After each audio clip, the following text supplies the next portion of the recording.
Dear children, today we are going to learn about birds. We will go to a place where you will get to observe a lot of birds. Yay! Yippee! Try to observe the birds carefully. Look how they sit, walk,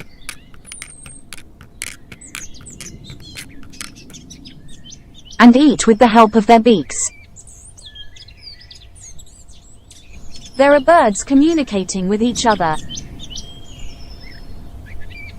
Meanwhile, a woodpecker is drumming on a tree.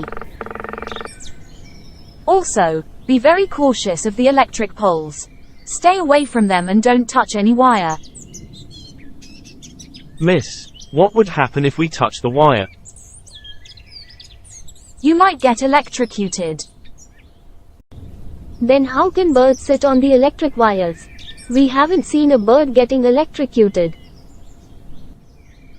Okay, birds while sitting on an electric wire do not get electrocuted because to be electrocuted you must be a part of a complete circuit.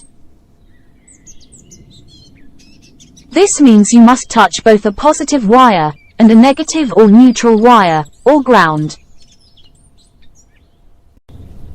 If a person was standing on the ground while touching the wire, the ground would act as a neutral wire and the current would flow through the person, electrocuting him.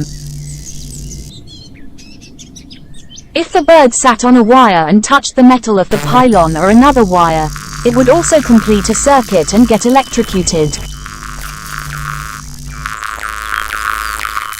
Because the bird only sits on one wire, it is safe. The same would be true if a person were to jump onto and hang on a wire without touching anything else.